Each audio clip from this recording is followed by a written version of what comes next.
이번 주에는 주님께서 우리와 함께 하시기 때문에 느끼게 되는 누릴 수 있는 안전감에 대해서 같이 붙잡고 기도하고 싶습니다. 우리가 그리스도인이 되면 예수님을 믿고 나면 주님께서 우리와 함께 하고 계시고 우리의 삶에 주님이 약속하신 것들이 놀랍게 이루어지게 될 터인데 그 말씀들 중에서 주님이 여러 번 우리에게 말씀하신 것이 너 두려워하지 말아라. 너 염려하지 말아라. 너 두려워하지 말아라. 두려워하지 말아라. 성경 말씀 어디를 봐도 이 두려워하지 말라는 말씀이 참 많이 우리에게 명령처럼 권면처럼 계속해서 이렇게 말씀하시는 것을 보게 됩니다.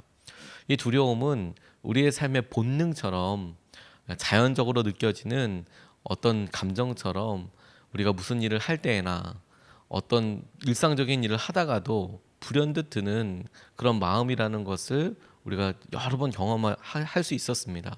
본능처럼 두려움이 우리 마음의 가장 깊은 곳에 가장 근저에 있는 그런 느낌 중에 하나가 아닐까 싶습니다.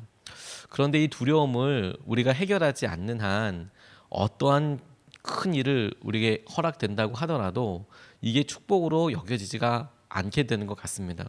우리에게 하나님께서 심지어 우리가 그렇게 기도했던 일들을 열어주셔도 우리 안에 두려움이 먼저 발동해서 이게 뭐야? 이걸 내가 해야 돼?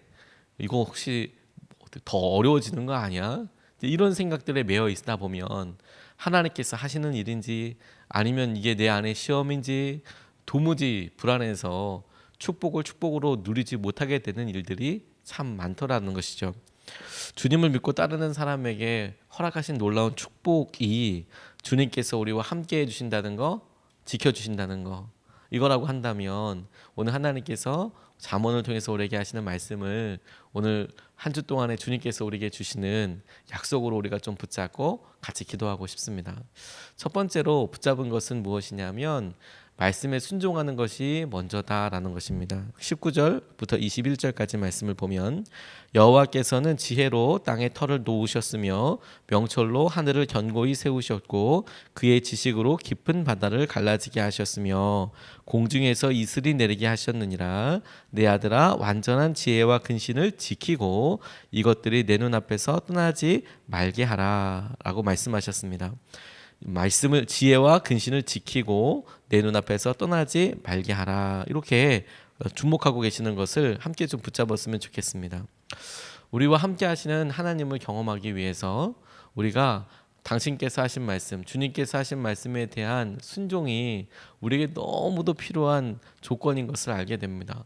주님이 하신 말씀에 순종하는 것이 먼저다라는 것입니다. 이 말은 뭐냐면 순종해야 지켜주신다라는 의미라기보다 순종하면 물론 지켜주시고 가장 완전한 충분 조건이 되겠지만 더 중요한 것은 뭐냐면 우리가 말씀에 순종해야 하나님께서 함께하고 계신다라는 것을 자각할 수 있는 길이 열린다라는 거예요. 하나님께서 아무리 우리를 지켜주셔도 우리가 스스로 구하지 않고 우리가 스스로 깨닫지 못하면 그게 충분한 감사로 드려지지 못하는 경우들이 더 많더라고요. 병원에 이렇게 가서 신방을 하러 가다 보면 각각 종류의 아픈 병자분들이 다 계시죠. 겉으로는 너무 멀쩡한데 그런데 이야기해 보면 너무 안타까운 경우들도 있고 갑작스럽게 병원에 입원하시는 분들도 있고 다양한 경우들이 있죠. 근데 우리의 삶을 가만히 비교해 보면 별로 차이가 날 부분도 없는데 어떤 분들은 그런 사고나 혹은 몸의 어떤 이상을 통해서 아픈 그런 과정들을 겪게 되시는 일들을 봅니다. 차이가 뭘까? 하나님께서 지켜주셨지 라고 생각하고 고백하고 나면 우리가 실제로 하나님께서 당신의 오른손으로 우리를 지켜주시고 인도하여 주셔도 우리가 얼마나 많이 깨닫고 있는 걸까? 하나님께 우리가 주님 우리의 건강과 우리의 강건함을 놓고 기도해도 주님께서 실제로 우리를 건강하게 아프지 않게 해주시고 우리의 영역을 강건하게 하여 주셔도 우리가 오늘 하루를 마감하면서 그에 합당한 감사를 자각하여서 하나님께서 해주셨으니까 충분히 하고 있는가 하는 것이죠. 근데 그것을 깨닫게 하는 게 뭐냐면 주님 말씀하신 것에 대한 내가 순종해 보면 이 길이 주님이 말씀하신 것에 대한 믿음의 반응이기에 우리 스스로가 의지를 동원하여 또한 믿음의 말씀에 신뢰하여 주님이 말씀하신 대로 내가 가고 있으니 주님께서 나와 함께 하신다라고 신뢰할 수 있다는 거예요. 저는 창세기 읽으면서 여러 등장인물들 중에서 요셉이 가지고 있었던 믿음이 제 삶에 그리고 우리들 삶에 가장 놀라운 도전이 된다고 생각이 듭니다. 요셉에게 있어서 그가 꿈을 꾸고 그 꿈에 대해서 사람들에게 말하기 좋아했던 것이 처음 등장해서부터 나오게 되는데, 형들에게 미움받고 미디안 광야를 통해서 이스마엘 사람들을 통해서 애굽까지 오게 되고 거기서도 또 꿈의 몽을 하게 돼서 결국에는 감옥에서부터 바로 왕 앞에까지 이르게 됩니다. 그가 기도하면서 하나님께서 주셨던 그 많은 연단 기간을 하나님 앞에서 정결하려고 노력을 했는데, 막상 바로 앞에 가서 바로의 꿈을 해석할 때를 가만히 주목해서 보면 그가 바로의 꿈을 듣고 이렇게 애굽 땅에 있을 겁니다. 다시 말해서 7년 흉년이 있을 것이고 7년 풍년이 있을 것입니다. 바로가 꾼 꿈이 7 이삭과 그리고 7 소들에 관련된 각각 기름지고 그리고 아주 잘 자란 그런 것들이 아주 삐쩍 마르고 야윈 것들에 각각 먹히는 꿈을 2번 꾸게 되었는데, 그걸 듣고 지체 없이 이야기하기를 하나님께서 7년의 풍년과 7년의 흉년을 더하실 것이다. 7년의 풍년 동안 잘 모아둬야 7년의 흉년 동안 모두가 다 어렵지 않게 살 수 있을 것이다. 창고의 역할을 하셔서 다 먹고 살 것이다. 이렇게 이야기합니다. 우리가 미리 그 내용을 알고 있어서 그런지는 몰라도 창세기의 그 부분을 가만히 읽어보면 7마리가 나오고 2번 꾸고 뭐 그렇게 나오는 것들에 대해서 상상할 수 있는, 그리고 이게 어떤 의미이지 않을까라고 해석할 수 있는 그런 역량이 모두에게 조금씩은 있을 텐데, 뭐가 없냐면 그렇게 드는 마음에 대해서 이게 하나님께서 하시는 말씀이야, 이게 하나님께서 말씀하신 거기 때문에 이렇게 실제로 이루어지게 될 거야 라고 말할 수 있는, 사람들 앞에서 말할 수 있는 그런 믿음이 사실 굉장히 어려운 것이죠.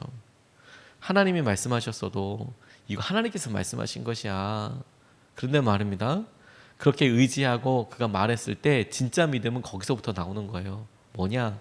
말한 것도 큰 믿음이지만 14년 동안이 요셉에게 있어서 진짜 믿음을 써야 하는 기간이었던 거예요. 왜? 그가 바로에게 7년 풍년 7년 흉년이라고 예언해서 꿈을 해몽해서 그래서 정책도 세우게 되고 총리 대신이 되었단 말입니다. 그러면 올해 풍년이면 7년 안에 있으면 내년에도 반드시 풍년이어야 되는 거예요. 그래야 자기가 말했던 예언과 꿈 해몽이 틀리지 않는 것이죠. 근데 농사라는 것이 하루아침에 그 다음 일이 나타나는 게 아니고 1년을 두고 별의별 일들이 다 있어야 그 해에 작황이 결정되는 겁니다. 그 해에 흉년이지 풍년이지가 결정이 되는 거예요. 그런데 농사를 가만히 옆에서 보면 어떤 때는 비가 올 때도 있고 어떤 때는 가뭄을 쓰게 되기도 하고, 이 밀이나 벼가 자라기 위해서 쨍쨍해가 필요할 때도 있고 그리고 물이 필요할 때도 있고, 이런 것들이 다 이렇게 정해져 있는데 그게 우리의 판단에는 도를 살짝 넘어갈 때도 있지 않습니까? 왜? 하루 1년을 보내다 보면 올해는 장마가 그렇게 졌다더라.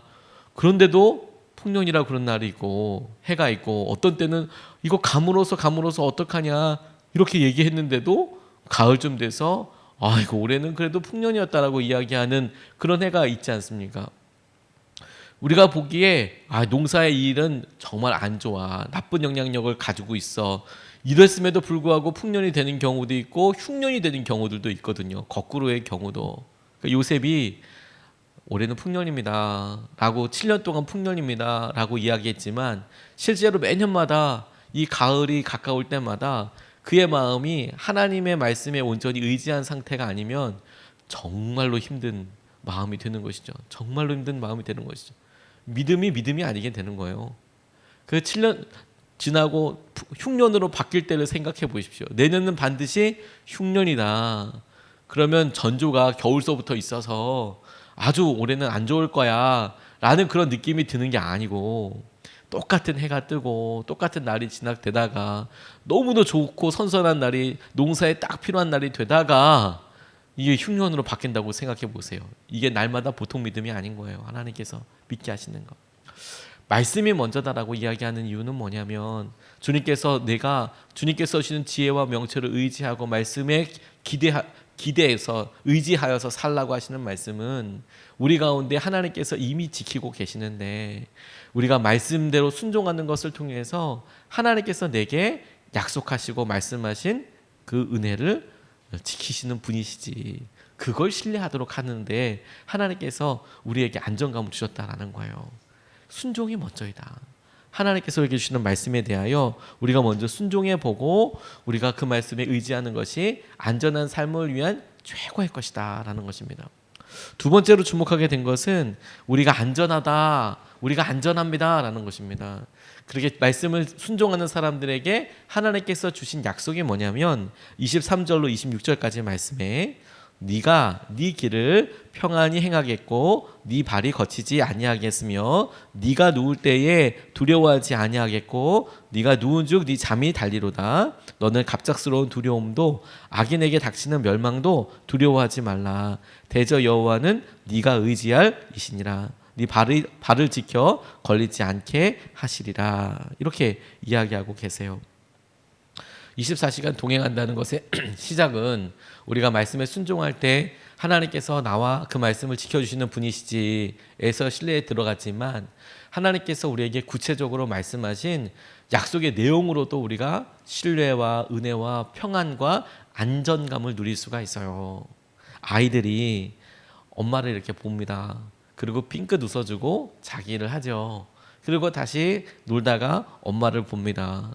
그리고 엄마가 나 쳐다보는가 보고 다시 삥긋 웃고 자기 일을 하죠. 심지어 그렇게 장난도 합니다. 엄마가 아빠가 나 보고 있나 안 보고 있나 계속 쳐다보죠. 불시에 쳐다보죠. 근데 그때마다 아이가 엄마가 아빠가 나를 지켜보고 있어. 그렇게 느낄 때 우리가 눈이 마주쳤네. 이런 정도만 생각해야 할 것이 아니라 아이와 눈이 마주치기 위해서 엄마는 아빠는 얼마나 더 자주 얼마나 더 오래 아이에게 시선을 머물게 하고 있었을까에 대해서 생각해 보아야 한다는 거예요. 아이가 볼 때마다 엄마랑 눈이 마주치기 위해서는 사실 엄마는 처음부터 끝까지 계속 얘만 보고 있는 거거든요. 아이가 엄마를 쳐다보고 눈을 마주치는 시간은 아주 잠깐이지만 아빠가 아이를 보는 시간은 하루 종일이에요. 하루 종일. 24시간 주님과 동행하자. 주님께서 꿈속에서도 너를 지켜주실 것이다. 네가 어느 곳에 가든지 너를 지켜주실 것이다. 그 말이 제게는 이렇게 해석이 되더라고요. 네가 어느 때든지 나를 의지하면, 네가 나를 바라보면 네가 나의 은혜를 누리게 될 거다. 네가 나를 보게 될 거다. 이런 약속이라고 생각하고 적용하고 보니까 24시간 주님께서 우리를 의지하고 바라보고 신뢰하라고 하실 때에는 하나님의 시선이 24시간 동안 우리 가운데 머물고 있기 때문에 너 어느 때라도 나 봐도 나랑 눈이 마주칠 수 있다. 너 어느 때라도 나를 의지해도 내 도움의 손길을 네가 붙잡을 수 있다라고 말씀해 주시는 거구나. 이게 주님께서 너 어느 곳에 가든지 사망의 음침한 골짜기로 다니더라도 너 해를 두려워할 필요도 없어. 내가 너와 함께하고 있기 때문에 너 그런 거야. 이게 하나님의 은혜라는 생각이 제게 들었습니다. 어두운 밤에서 술래잡기 할 때 박수 소리가 들리면 방 안에 사람 어디 있는지 알고 찾아가죠. 그리고 그 사람을 잡기도 하고 그게 재미있는 놀이가 되기도 합니다. 우리의 삶을 놀이라고 비교하는 것은 그렇지만 하나님께서 우리의 연약함에 직접 당신의 영광을 보여주시고 당신을 직접 본다면 아마 우리 우상 만들 거예요. 예배할 것 같지만 하나님 한 번만 보여주시면 그러면 하나님만 믿고 따를 거예요. 이렇게 이야기하지만 사실 그 모습 보자마자 집에 가서 스케치할 걸요. 그거 그리려고, 그거 만들려고. 뒷모습이라도 좋사오니 그 모습 다시 보기 위해서 또 금식한다고 난리칠 거예요. 주님의 모습을 보는데 보는 행위 자체에 중심이 있는 게 아니라 하나님께서 살아계시고 그 살아계신 하나님이 나와 함께 하신다라는 것을 믿는 데에 믿음이 있거든요. 그런데 사람들은 보인다는 그거, 그러니까 보여서 어떻게 하겠다는 건지에 대한 것보다 보인다는 것 자체, 하나님께서 말씀으로 이끌어 주시고 우리에게 구체적으로 약속하여 주신 안정감을 누리게 되더라는 거예요. 베드로가 제자들과 함께 배를 타고 있었습니다. 예수님께서 가라 하셔서 가는 길인데 폭풍 치고 난리가 났어요. 죽겠구나 오늘 딱 죽는 날이다 싶을 정도로 그렇게 가려고 하는데, 더 황당한 건 뭐냐면 물 저 바깥에서 뭐 어둑어둑 뭔가 가까이 오고 있는 것 같아요. 이거 진짜 식겁을 하고 기함을 할 만큼 두려운 일이죠. 밤 바다 가보신 적 있으세요? 정말 어둡습니다. 바다 쪽에서 항구를 바라본다면 뭐 그렇게 보는 일이 쉽진 않지만, 뭐 광안대교나 이런 지날 때가 있어서 바다 쪽에서 육지를 보게 되면 육지에는 빛이 참 많아요. 그래서 환합니다. 잘 보입니다. 요즘도 그랬죠. 그런데 요즘도 육지 쪽에서 바다를 보면 대책이 없어요. 바다엔 뭐 떠 있는 게 없지 않습니까? 뭐 등대도 육지에 있는 거고요. 부표에다가 이렇게 뭐 빛을 띄워놓거나 이러지는 않아요. 진짜 대책 없이 까맣니다. 그런데 육지에서 바다 한가운데 있는 쪽으로 뭐가 어둑어둑 걸어오니까 얼마나 두려웠겠어요. 당시에 무슨 빛이 있었겠습니까? 그런데 그 두려운 그 대상을 향하여 누구시냐고 물어보니까 예수님이라고 말씀하세요. 참 이걸 어떻게 대답해야 될지 사람들이 두려워할 즈음에 베드로가 뭐라 이야기하냐면 정말 주님이시거든. 나로 걸어오라고 해보십시오. 나로 걸어오라고 하십시오. 주님께서 걸어와라. 그래 와라. 오라 하시니 그가 의지해서 주님을 향하여서 무리를 걸어 가더라라는 것이죠. 말씀에 의지해서 하나님께서 우리에게 이 말씀대로 지키면 와, 너 그렇게 해. 그러면 그냥 오라는 순종 명령 외에 오면 지켜줄 거야. 오면 네가 무리를 걷게 될 거야. 네가 그렇게 내딛게 되면 너 나를 경험하게 될 거야 라는 약속이 같이 있는 거거든요. 오늘 본문 말씀이 딱 그런 거예요. 네가 말을 의지하고 따라라. 그러면 하나님께서 너를 지키시고 너를 붙잡아 주실 것이다. 구체적으로 이야기하고 계시는 것이죠. 베드로가 물에 빠져서 하나님 이게 뭐예요? 라고 그렇게 생각하기 전에 주님 저를 구해 주십시오. 저를 도와주십시오. 주님께서 그에게 가서 그를 꺼내시고 그와 함께 배로 다시 돌아오시는 거거든요. 우리의 삶에 주님께서 여러 일들을 주장하시고 이끄시지요. 그런데 우리가 오늘도 주님의 말씀에 작은 일서부터 순종하려고 하는 이유는 뭐냐면 그 일을 통해서 주님을 경험하게 될 뿐만 아니라 주님이 순종하는 사람들에게 주시겠다라고 하신 축복 자체가 있거든요.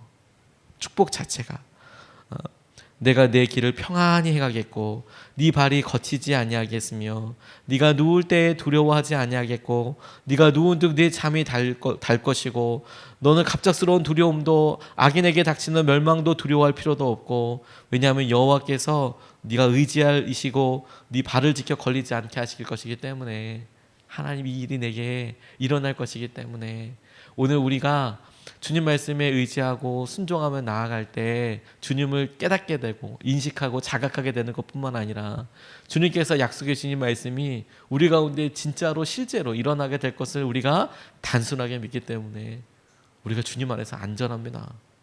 오늘도 주님 안에서 우리가 요셉처럼 베드로처럼 길을 걸으며 말씀의 길을 우리가 순적하게 지내며 주님과 함께 동행하게 되는 날이 될 줄로 믿습니다.